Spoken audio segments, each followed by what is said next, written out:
Jaya Radha Madhava Kunja Bihari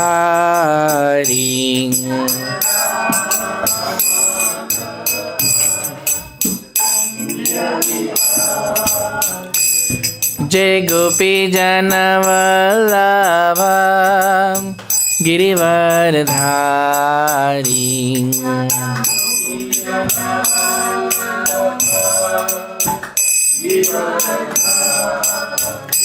Jai Gopi Jana Vallabha Girivardhari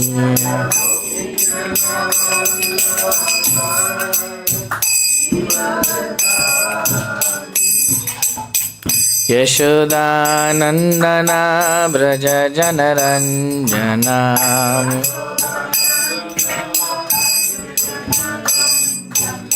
Yashodanandana Braja Janaranjana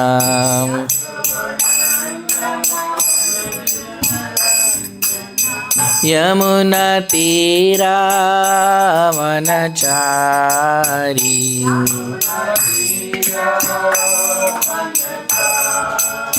Yamuna Tira Vanachari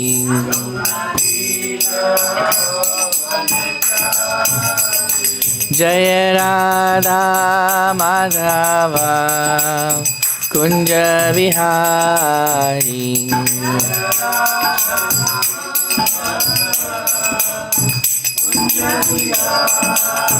Jaya Radha Madhava Kunja Vihari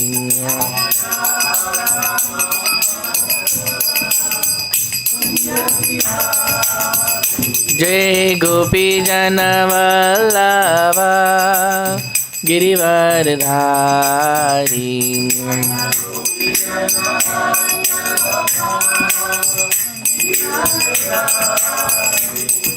Yashodanandana Braja Janaranjana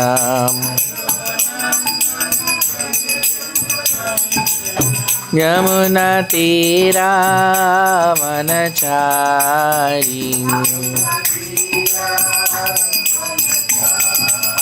Hare Krishna Krishna Krishna Hare Hare Hare Rama Rama Rama Hare Hare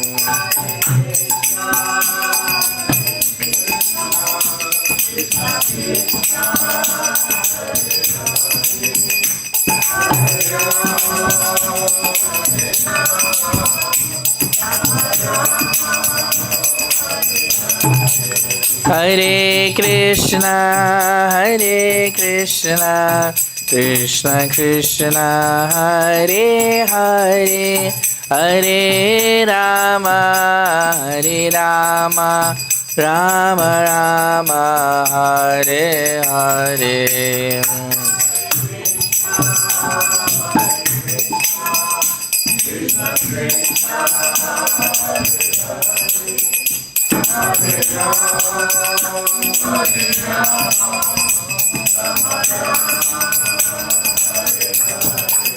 Hare Krishna Krishna Krishna Hare Hare Hare Rama Rama Rama Hare Hare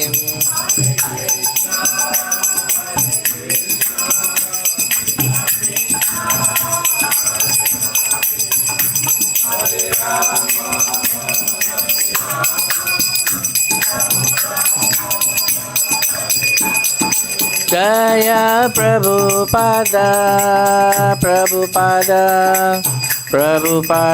Srila Prabhupada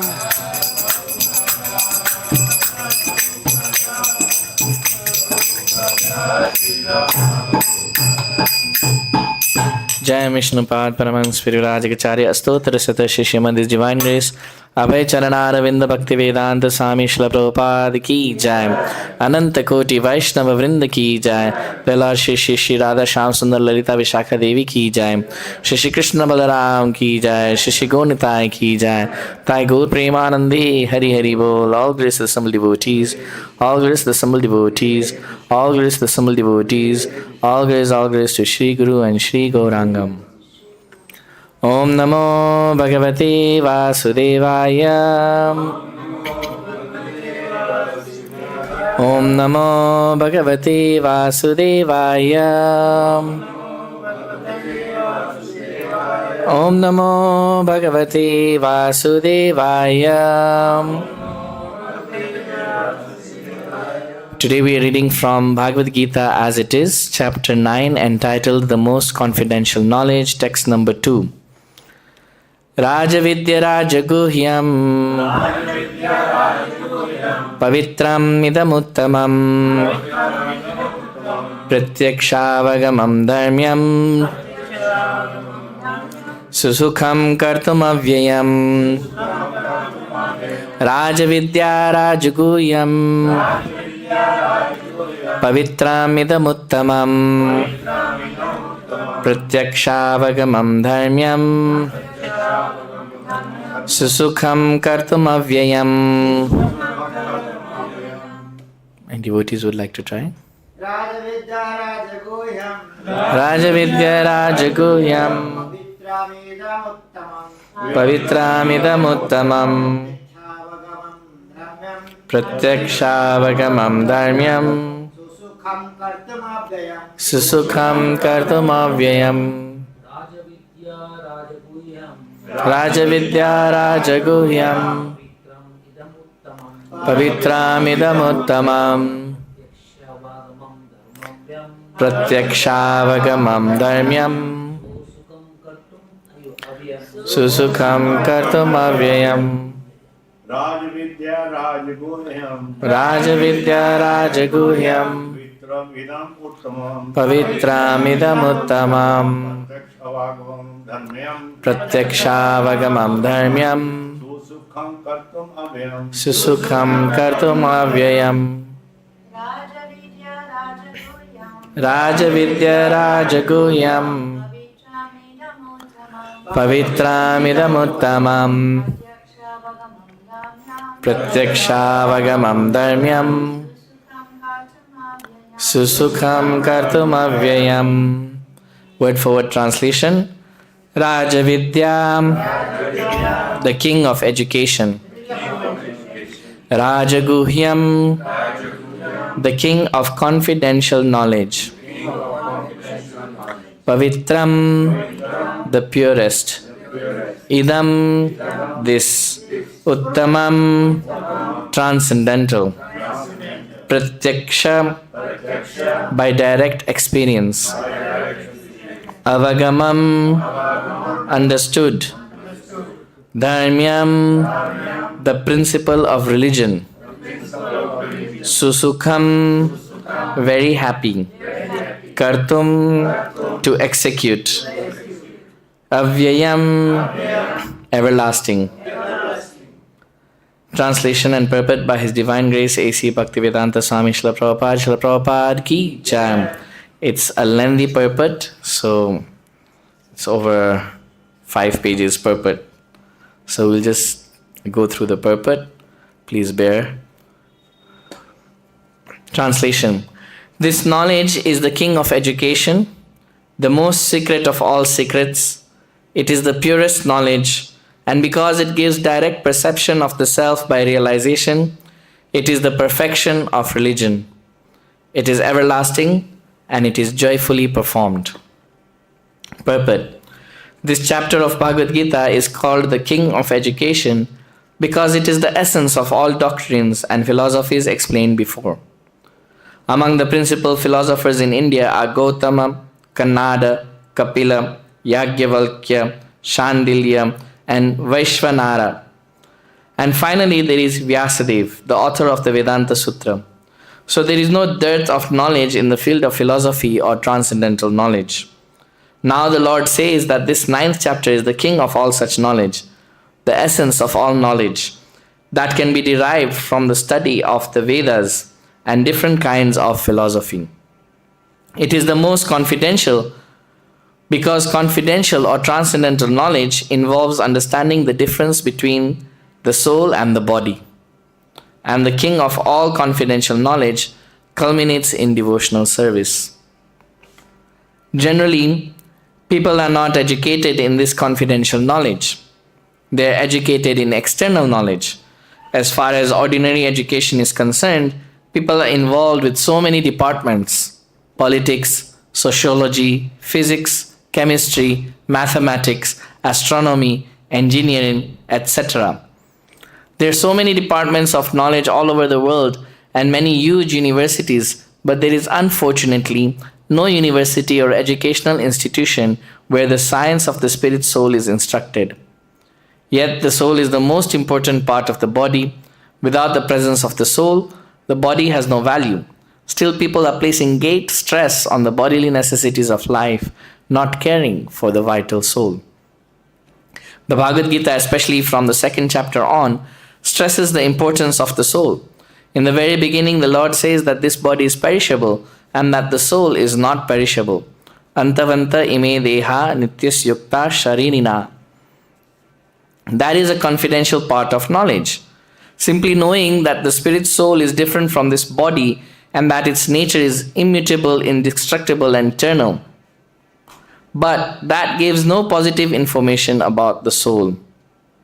Sometimes people are under the impression that the soul is different from the body and that when the body is finished or one is liberated from the body, the soul remains in a void and becomes impersonal.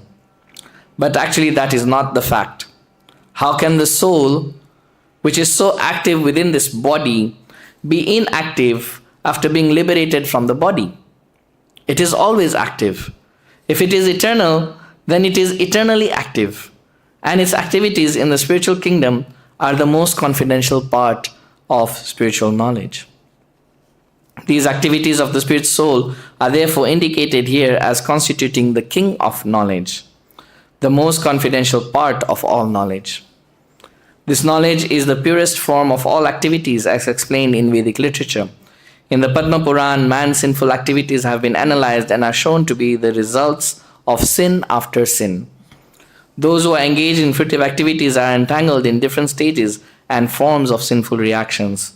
For instance, when the seed of a particular tree is sown, the tree does not appear to immediately grow.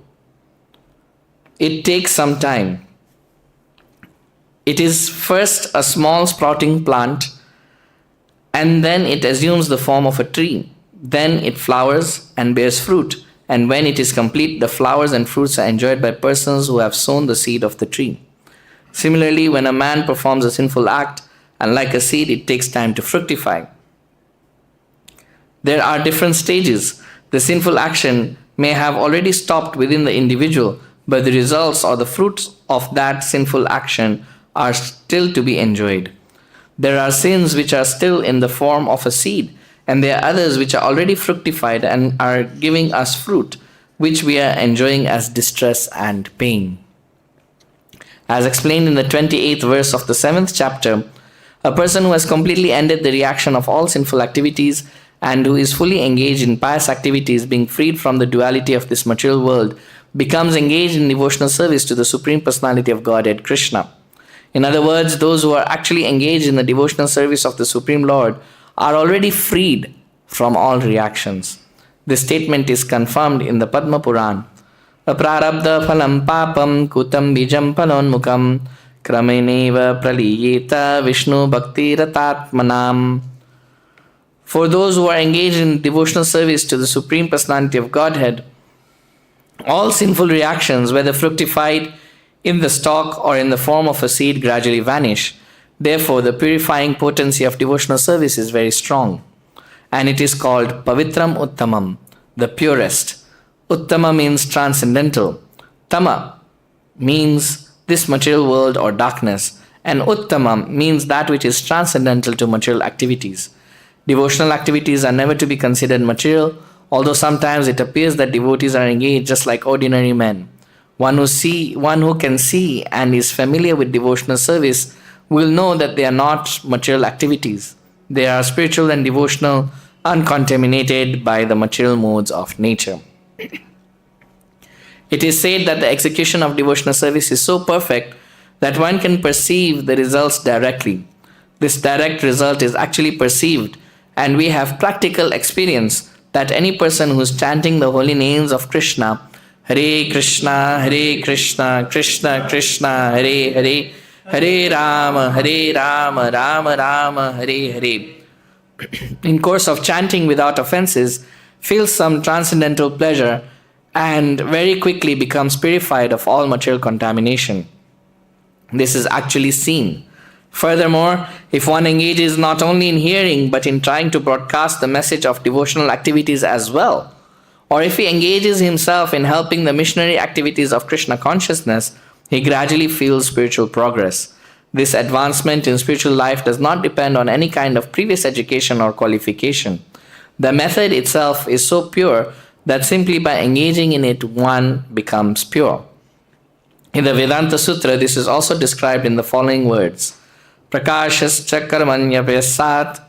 Devotional service is so potent that simply by engaging in the activities of devotional service, one becomes enlightened without a doubt. A practical example of this can be seen in the previous life of Kaṇāda, who, in that life, happened to be the son of a maidservant.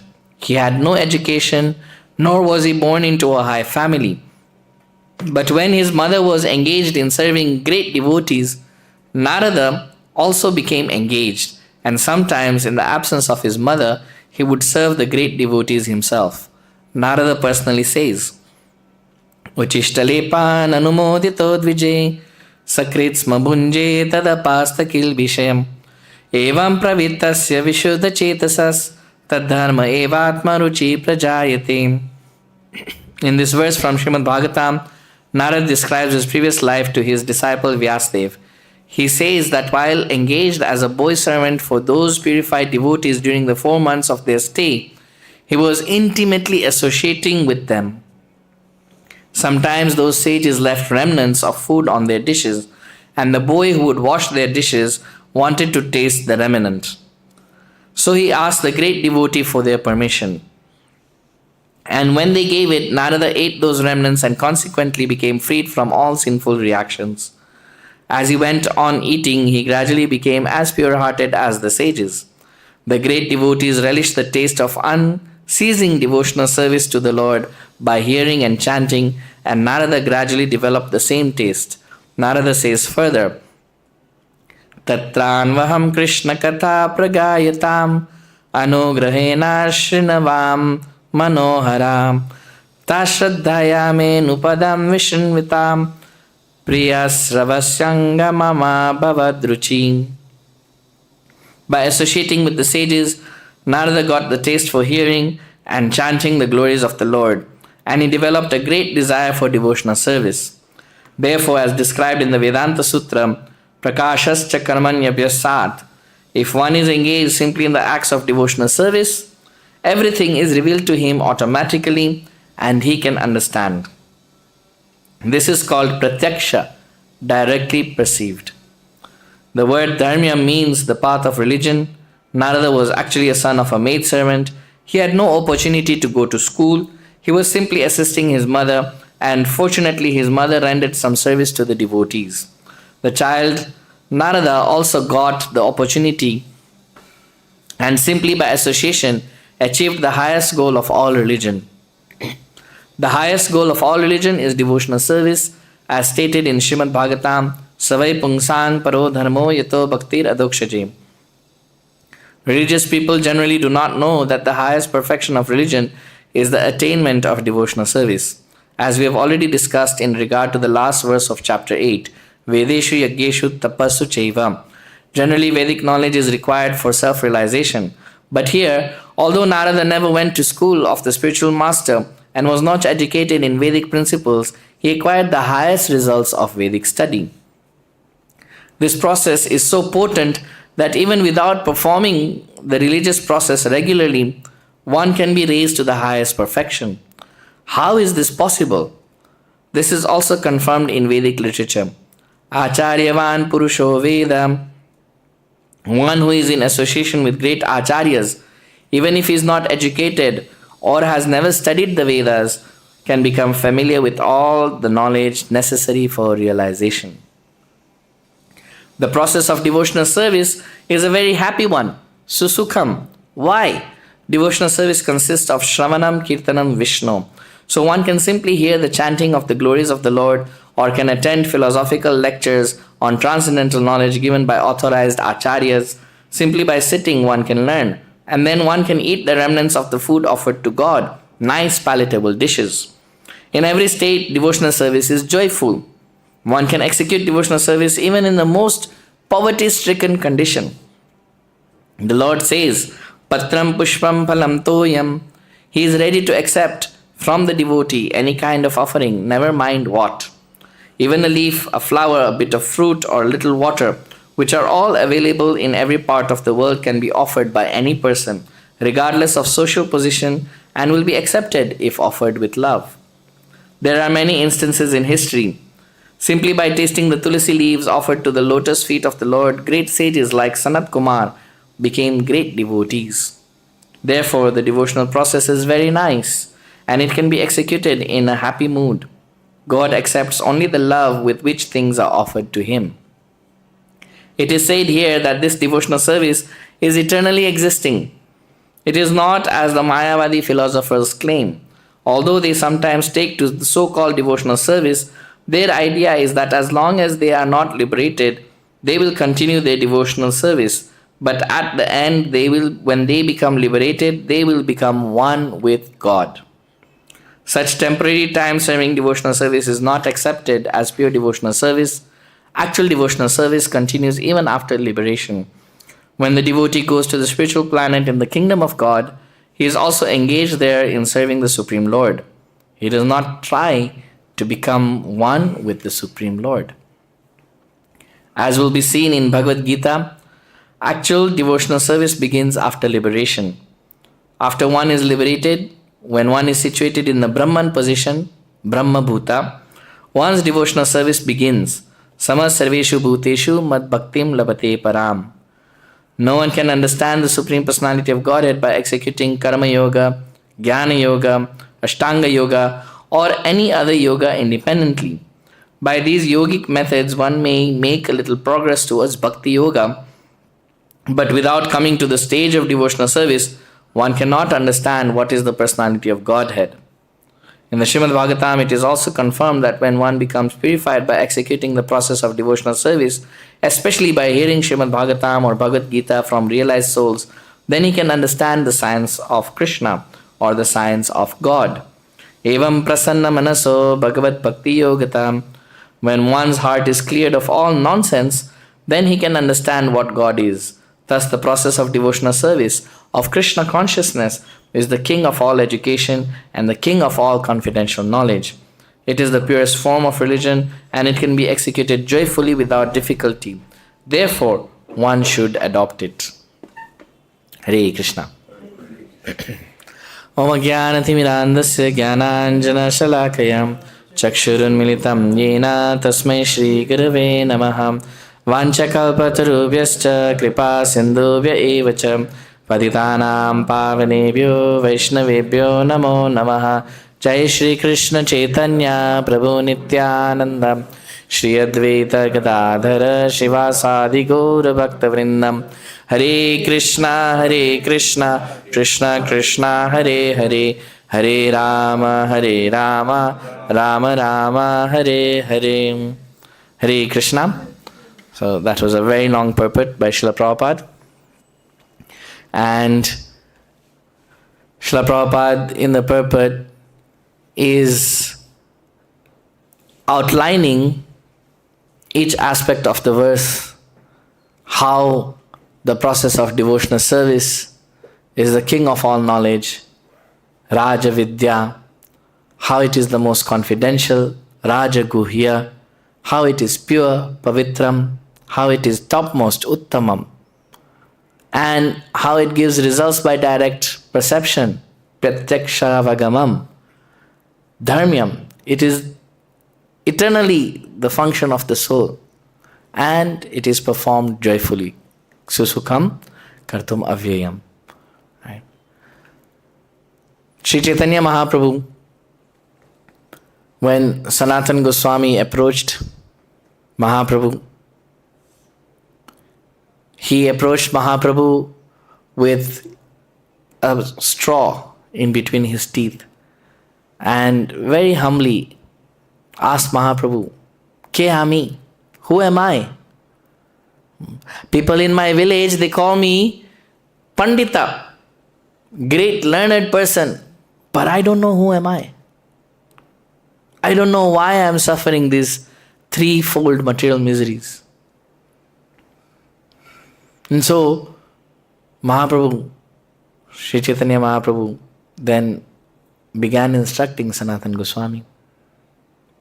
As Srila Prabhupada is mentioning in the purport, confidential knowledge is knowing that who are we. Most of the people out there, they cannot answer this. So sometimes we preach in schools. So I usually call children up. Just like you all are sitting, I'll call one child up. And then I'll ask him to identify different parts of his body. So, can you touch your eye, for example? Then he touches his eye. Can you touch your ear? Then he touches his ear. And different parts of the body, the student is able to identify and touch. And then I ask, can you touch yourself? And that's where they get confused. They don't know. Some touch the heart, some touch the head, some are just, they don't know which part is the self. This, as Srila Prabhupada is mentioning, this aspect of knowledge is not being taught. There is knowledge being taught, yes. Mathematics, physics, chemistry, this and that. But real knowledge is not being taught. Real knowledge meaning, who are we? What is our real identity? And so knowing that, that is confidential knowledge. But as Srila Prabhupada is mentioning, that is not enough. So Mahaprabhu, he was speaking to Sanatana Goswami and he said that there was once a very poor man. He was meditating on his unfortunate situation. I'm so poor, and he was really distressed. And one day, an astrologer came to his house. And the astrologer looked at his chart and he said, why are you lamenting so much? You're so rich. Your forefathers have left you great wealth. Your father has left you great wealth, but you don't know about this because your father left his body in another place. So the poor man became happy. Oh, I have some inheritance. But then the astrologer saw, just by telling this person about the inheritance is not enough. I'll have to also tell him how to get the inheritance. And so the astrologer then told this poor man, don't dig in the south. He identified the place. He said, you go dig here, but don't dig in the south. Why? Because in the south, you will be attacked by wasps. Then he went on and he said, don't dig in the west. There is a ghost there. Further, don't dig in the north. There's a black snake there. But if you dig in the east, you can just scoop out with your hand and you will find the treasure. So, the treasure map are the Vedic literatures. We are the poor person in this world. We are the ones suffering distress, contemplating on our poverty-stricken existence. But the Vedic scriptures, they inform us about this treasure. And furthermore, they also give us the path by which we can get the treasure. So the path of the south is known as karma kanda. Right? Fruitive activities. If one performs fruitive activities, he'll get bitten by wasps, nothing will come of it. Useless labor. Path of the west, that is governed by a ghost there. That is the path of jnana. Pursuit of knowledge that leads one to become a ghost. As Srila Prabhupada is mentioning here in the purport, to become one with God. So jnana path also is not advisable. And then the path in the north, that treasure that if he was to dig and he would get attacked by a snake, that is likened to yoga process, a mystic yoga process, to get some kind of siddhis by which one can manipulate the material nature. So all these processes will not give the treasure. Treasure being devotional service, service to the Supreme Lord. But if one follows the path of bhakti, which is in the east, then it's very easy to get the treasure. The Lord says he can only be understood through devotional service. Only through devotional service. Bhaktya mam avijanati yavanyashashmi tatvata tato mam tatvato gyatva visate tad anantaram. If one wants to understand the supreme absolute truth, only through the path of devotional service can this be possible. Otherwise it is not. So, why is this knowledge important? Why does anyone pursue knowledge?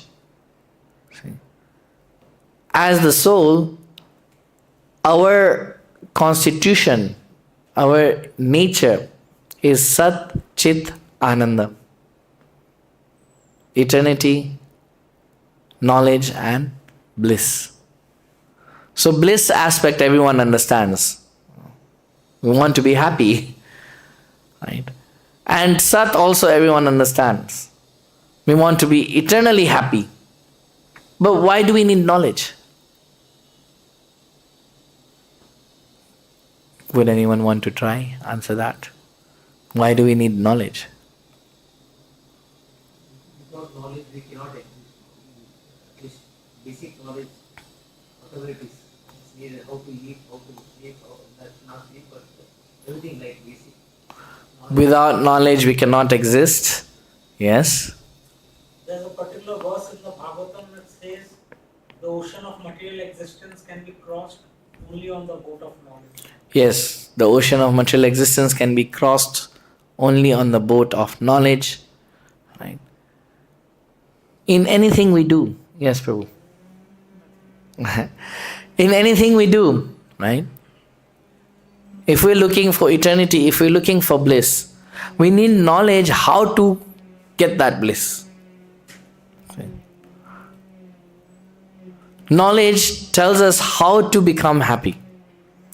So we find in the material world, there is a concept of knowledge. And there is a concept of happiness. And so millions of people are being taught in schools and universities that if you learn what we are teaching you, then you will become happy. If you pass through these particular exams, get a particular certificate, then you'll get a particular job. With that job, you'll get money, and with that money, you'll become happy. But if you do not go to school, if you do not go to university, then you will end up uneducated, unemployed, and definitely unhappy. So the whole concept is that through knowledge, how to acquire eternity, how to acquire bliss, that is what is being forced. But because of being misguided in this material world, the knowledge, as Srila Prabhupada is mentioning, so many branches, but they do not point to real happiness, to real eternity, because they do not give information of the real identity. We do not know who we are, and therefore whatever we are thinking of that will make us happy is related to the false identity that I am this body. Srila Prabhupada gave the example of a fish. You take the fish out of water, no matter what comforts you may offer it, it will not be happy until it is put back into the water. See, well, we are fish out of water, we are out of the spiritual world, we are here in this material world, and we are trying to make ourselves comfortable because we are thinking, I am this body. And so all knowledge that is being acquired is how to make the material body happy. So people have cooking schools, is it not? How to make wonderful preparations in your own kitchen. You don't have to pay someone in an expensive restaurant to make that. You can do it yourself. We'll teach you how to do it. So many cooking schools are running onto that. And then there are schools that even teach how to sleep. There's a hospital that you pay them money, they analyze your sleep, and then they tell you if you have any particular sleep disorder. And then they educate you on good sleeping hygiene. So they teach you how you can optimize your sleep and rest the body well. There's so many schools on defense, martial arts. If you're not into martial arts, then there's training on various types of arms, guns, and anything related to that. Defense. Right? So many types. But all those schools and those universities and those places of education, they're all related to the body, teaching how to make the body comfortable. And therefore, when Sanatana Goswami went to Chaitanya Mahaprabhu, he said, people are calling me Pandit, but I do not know who I am. Of course, Sanatana Goswami knew. But for the sake of getting information from the right source, right, he's telling the Lord, you tell us who we are. And so we find right from the Bhagavad-gītā, from the 2nd chapter, the Lord is establishing that you are the soul. He's telling Arjuna, you're thinking about saving the relatives, but you're thinking about their bodies when they're not bodies. Asochan anvasochastam pragyavadangscha vasase gatasum gatasungscha nanusochanti pandita. My dear Arjuna, you're not learned, apandita. You're a fool because you're lamenting for that which is not worthy of lamentation. And so therefore, from the very beginning of the Bhagavad-gītā, the Lord is giving confidential knowledge. What is our identity? Who are we really? And when one understands that, then the most confidential knowledge comes. Therefore, the Lord is saying, this is the king of knowledge. So many aspects of knowledge are there. Vidya and avidya. The Ishopanishad says one should know both. One should know what is knowledge and one should also know what is ignorance. Then one gets a complete picture. And so we find the Lord, He is giving what is knowledge. Our identity. Who are we? That is knowledge. And then after that, after we have understood who we are, then how to act on that platform. The Vedas, they give many prescriptions. So you have a treasure map and it's full of places of interest. So one who is trying to find treasure can navigate and try and see within that map. Sometimes maps are also encrypted. They have some symbols and some hidden messages in them. So you may have a map, But if you do not know how to read the map, you'll still not find the treasure. See? They have legends, they have some codes, it needs some description for you to actually identify where is the treasure really hidden. So the Vedas, they contain all knowledge. Right? But to get to the treasure, it requires some guidance. See? And therefore, the astrologer that Mahaprabhu was speaking about, he helped the poor man by telling him, no, you can't dig in the south, you can't dig in the west, nor can you dig in the north, you should only dig in the east. That's where you'll find it. Yes, the map is there. Some people, they read. They read the Bhagavad-gītā. What's so confidential about it? We're reading it, you're distributing it, it's online, it's on the internet. So why is it so confidential? What is the rāja-guhyaṁ part of it? The most confidential knowledge aspect of it. Yeah, you can read it, but if you're not guided properly, you will not get the treasure. Just like a treasure map that is encrypted, one will never be able to find, even if they have the map. Right? So we need some guidance. And therefore, the Lord is telling Arjuna, I am giving you the most confidential knowledge, which is knowledge about devotional service, which will help you get the treasure. Therefore, rāja-guhyam, king of all knowledge, identifies our identity, who are we. And it's most confidential because not only does it stop at who are we, but what we should do. In the material world, everything is, all activities based on this. How one identifies oneself, accordingly he will perform his activities. Right? Most of the time, if you ask adults, who are you? They'll give their name and then they'll give out their profession. My name is so-and-so, and I am a software engineer, graphic designer, architect, business owner, homemaker, whichever. They will give their name and then the profession. See? So if we identify, yes, I am the soul, then what is the profession of the soul? Means the profession of the soul is Jivera Swarup Hoy, Krishnera Nityadas. So Mahaprabhu then told Sanatana Goswami that the identity of you, your identity, is your eternal servant of Krishna. So this knowledge, who are we, who is Lord, what is our relationship with the Lord, that is known as sambandha. And from there, then one engages in devotional service, and through the devotional service acts in that relationship, and then gets the goal, which is the prayojan, which is the love of Godhead. That Satchit Ananda stage of eternity, knowledge and bliss. So, rāja-vidyā, rāja-guhyaṁ, pavitram. Pavitram means to understand the map, one needs to become pure, one needs guidance.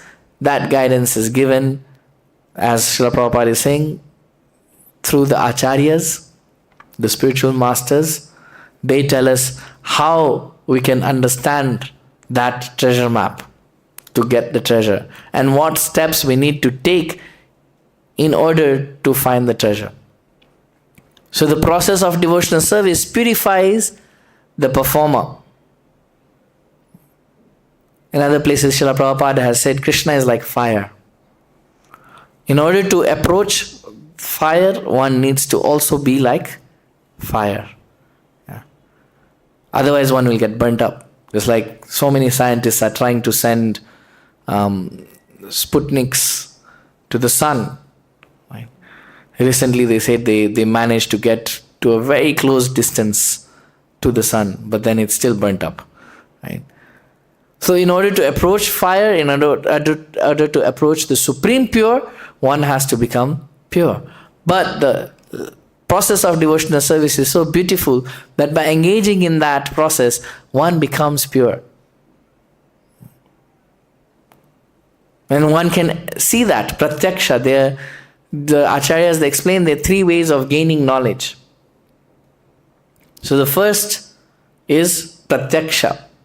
Pratyakṣa means that which we can see, that which we can touch, that which we can hear, that which we can taste through our knowledge acquiring senses. Right? And so, process of devotional service, we don't need to do any sort of speculation on it. That is this really working? No, the proof is in doing it. Right? Once we engage in the process of devotional service, then automatically we'll find, as Srila Prabhupada is writing, automatically we'll find that the purity is coming.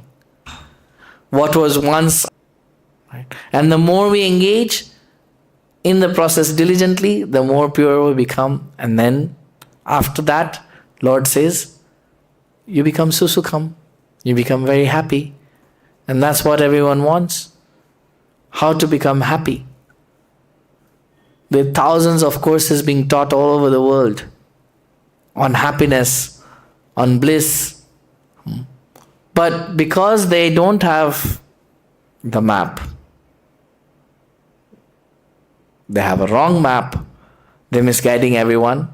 Say someone does have the map, because there are courses on the Gita as well that people are teaching. Because they have not decoded it correctly, they'll still end up in the wrong place.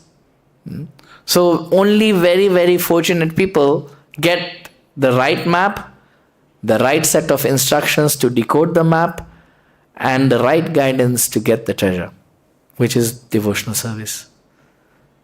So those who read Bhagavad-gītā as it is, they are most fortunate, because it is all done. Srila Prabhupada has said here in this wonderful line, right, that the process of devotional service is a very happy one.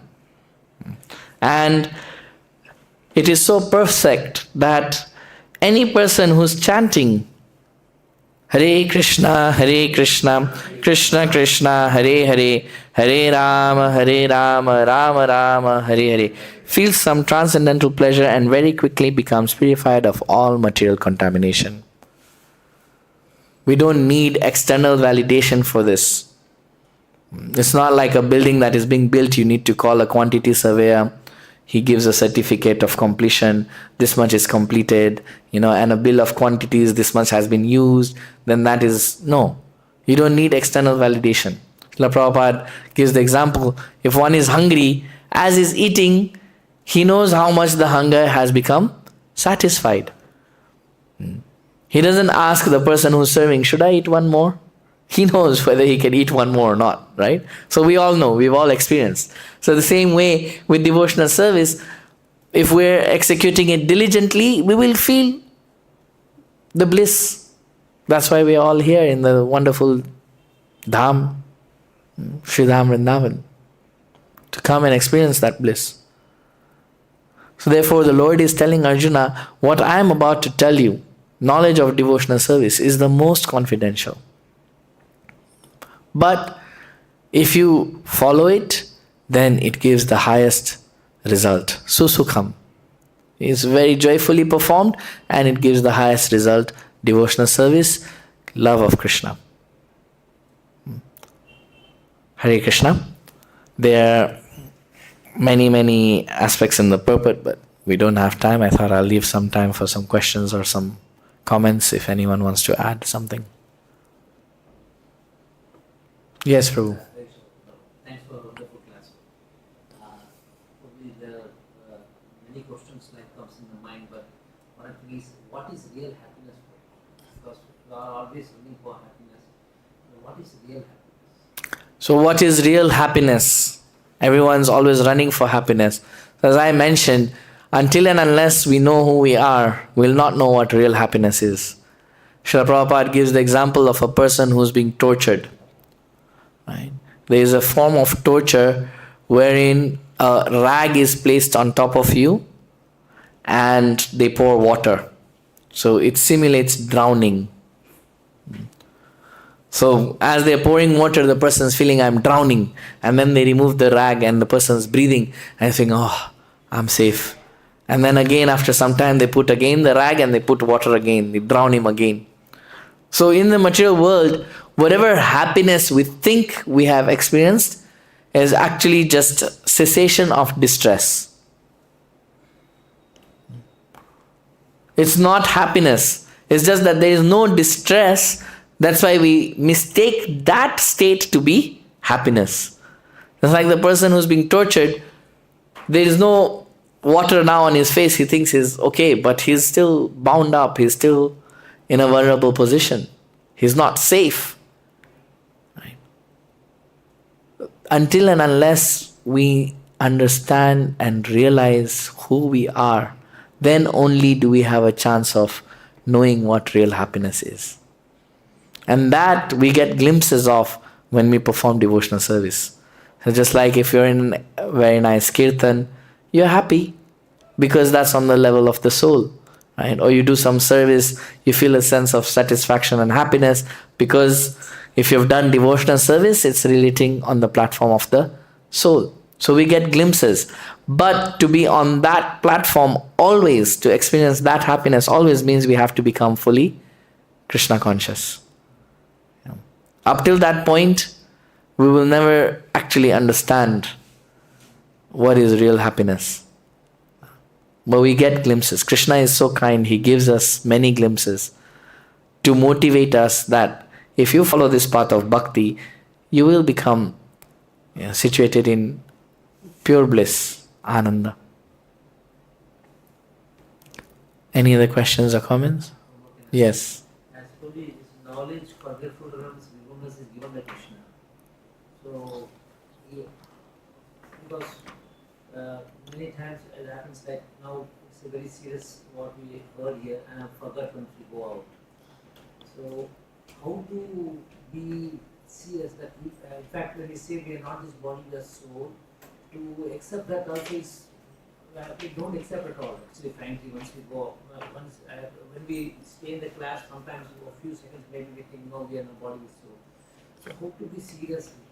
Because once we are very sober when we understand that yes, we are not this body, so we really can be, and we are servant of Krishna, so we have to serve Krishna. So how can we come to that stage? Yes, so how can we come to the stage of understanding our true identity as the eternal servant of Krishna? So the process has been given. Srila Prabhupada says, we simply need to chant Hare Krishna, Krishna Krishna, Hare Hare, Hare Rama, Rama Rama, Hare Hare. The beauty about Krishna consciousness is the process and the goal are the same. See?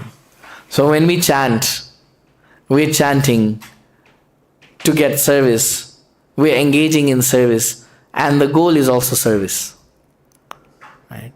So everything has been laid out for us. We don't need to find anything new. The acharyas have given everything. If we simply follow their instructions, we will get to that place. Yeah, it is a gradual process. It's not going to happen overnight. But the more we chant attentively, the more we hear, as Srila Prabhupada was mentioning in the Purport, Shravanam Kirtanam, the more we do that, the more purified the heart becomes, and gradually we are able to situate ourselves permanently on the platform of Krishna consciousness. So we stick to the process. Our problem is we don't stick to the process. We are always looking for shortcuts within the shortcut. Right? So we can. This is the shortcut, but we can't find a shortcut within the shortcut. You have to follow what the Lord and the acharyas have given us. And as we do that, gradually we'll come to that point. Then we don't even know, like Narad Muni, he mentioned that how he left his material body and got a spiritual body was like lightening and illumination. How quick does that happen? As soon as there is lightning, there is illumination. So he didn't even realize that he's left his material body. It was just transition so fast. Right? So the more we engage in the process diligently, the faster our progress and the faster we come to that point of permanent situation in devotional service or in Krishna consciousness. Okay. Yes, Prabhu. Hare Krishna, thank you for the class. There was one verse which said aprarabdham phalam papam. Yes. So prarabdha we understand, right? That Yes. whatever is already Fructified, yes. What is aprarabdha, or is there some other meaning? Yes, aprarabdha means not yet fructified. So there are 4 stages: kutam, bijam, prarabdha and aprarabdha. So one is the seedling stage, bija. That's the seed. We've put the seed in the ground, as Srila Prabhupada is mentioning in the purport. And then it germinates. So that germinating part, the kutam, the inclination to sin. If bijam is the sin, then the kutam is the inclination to sin. So that's like the germination. And then there is growth of the plant. That's aprarabdha. You don't get the fruit yet, but the plant is there. For the fruit to come means now it requires some time to mature. So as the plant is then matured and produces the fruit, that is prarabdha. So that phal, that is Phal. phalam is the Yes, is the prarabdha. Yeah. So another example Srila Prabhupada gives is of a thief. So the thief has an inclination to steal. He's not stolen anything yet. He has an inclination to steal. And then he steals. He goes and steals, but he's not caught. That stage between him stealing and not being caught is a prarabdha. As soon as he's caught, prarabdha. Yeah. Prabhu, will you help the class you said east, west, north, south. You mentioned vase, diamond, Ghost, and black snake. Yes. so what was the, how did you relate to that? Like what did you say there? So Mahaprabhu mentions that the path of karma kand, fruitive activities, is like the wasps. Yeah, south means representing karma, representing the wasps. And then the west is representing jnana marg. Yeah. And so in jnana marg you lose your identity, you want to become one with Brahman, so that is considered in the west. And then the north is the yoga marg, where people want mystic siddhis, that manipulate the material nature. So that's like being bitten by a wasp, by a black snake. And actually the east is the only safe one. North and west are not safe at all, and south is also not safe. So that's what Mahaprabhu says, don't go through the other paths, just take bhakti, direct path. Don't waste time in the others. Yes. related question, Prabhuji. This in the 12th chapter, Krishna also says the Gyanis are most beloved to me, right? Gyani, Tesham Gyani. Yes. So what is the difference between that Gyani and this Gyani that So he says, no, bahunam janmanam ante jnanavan mam prapadyati Vyāsadeva sarvamiti sa mahatma sudurlabha. That Jnani knows Krishna is the root of everything, the cause of everything, cause of all causes. The word is being used Jnani, but it is actually Bhakta. Right? He is a devotee. He is a devotee because he is in full knowledge. Krishna is the cause of all causes. Yeah. That is not the same Jnani as one who is just reading the Vedic literatures, pursuing knowledge for the sake of killing his identity because of the frustration he is experiencing in the material world. Those are different. So this Gyani is then Jigyasu. Is that Jigyasu? No, not Jigyasu. He is the wise person. The wise person is the devotee. So Jigyasu and this other Gyani who is looking for merging with the absolute, they are same. Jigyasu is same? Yes, like the Kumaras, they were inquisitive, right? But when they met the Lord and they smelt the Tulsi, as Srila Prabhupada is mentioning in the purport, they became devotees. Yeah. So yes, inquisitive means they're just inquisitive about what this whole material world is about. Right? They are not going to thinking of merging and... No, not necessarily. Not necessarily. Like the Kumaras, they weren't thinking of merging, they were just inquisitive, they were roaming around. And then they ended up in Vaikuntha. And from there then they became devotees. The ones who think of merging are Mayavadis. Right? They decode the knowledge improperly, and so they feel that the goal is now to merge. Yeah. Okay. I feel like when we hear the Hare Krishna Mahamantra, it's very specified that we should listen to the every each and every. Yes. What does it happens like when we listen to that? exactly like? So when we do our chanting attentively, then we get the result, proper result. Chaitanya Mahaprabhu says we water the seed of devotional service. But if we do it inattentively, we water the weeds around the seed. So then those become more nourished, and the seed of devotional service gets less nourishment. So therefore we should concentrate on our chanting so that the seed of devotional service becomes strong. Okay, thank you very much. Grantaraj Srimad Bhagavad-gītā ki Jai. Nitai Gaur Premanande. Hari Hari Bol.